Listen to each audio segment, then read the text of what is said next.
This collection of essays by Laura Chrisman spans nearly a decade, with 9 of the included essays having been previously published. The book also introduces 2 new chapters, one of which is the introduction, while the other focuses on the work of Benita Parry, a critic admired by Chrisman. The book addresses a tendency in postcolonial studies towards ad hominem writing, which Chrisman finds unproductive. She articulates her intention to critically evaluate thinkers' ideas, emphasizing underlying assumptions and reasoning implications, and suggesting alternative conceptualizations of the issues. Chrisman's distinctive position lies in her forceful yet respectful engagement with other critics' thought, her consistent emphasis on the importance of dialogue, and her commitment to materiality in scholarly analysis. She challenges what she terms the aestheticization of culture in the work of certain critics, where art is presented as the primary or only means of social and political transformation. For instance, in her critique of Sol Plaatje and W.E.B. Du Bois, Chrisman questions the appropriateness of Afro-American cultural and political paradigms for understanding African intellectual movements, advocating for a more nuanced approach that incorporates critical interrogation and dialogue.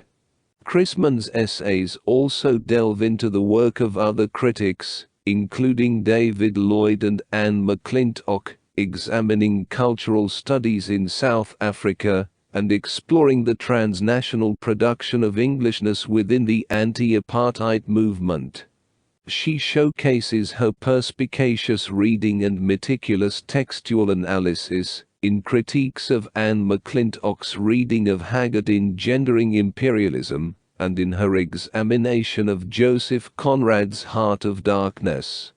However, there are instances where Chrisman's positions appear quite extreme and potentially simplistic, as she tends to categorize writers as either entirely satisfactory or entirely flawed.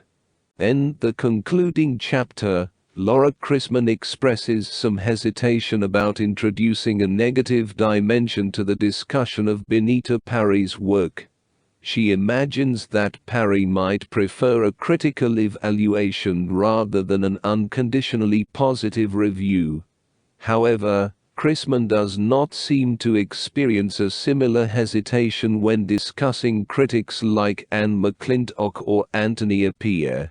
She argues that African intellectuals like Ntangela Masalela and Appiah have more nuanced perspectives than she allows, and any limitations in their work might be a result of Chrisman's interpretation rather than their actual positions. Chrisman contends that the insights she identifies in the writings of Achebe or Parry are not similarly acknowledged in the work of other critics. She criticizes Paul Gilroy's book, suggesting that its popularity within academia is not solely due to its merits, but implies a certain gullibility among academics. Chrisman acknowledges flaws in Gilroy's work, but also recognizes its contribution to a more nuanced understanding of Afro-diasporic cultural formations.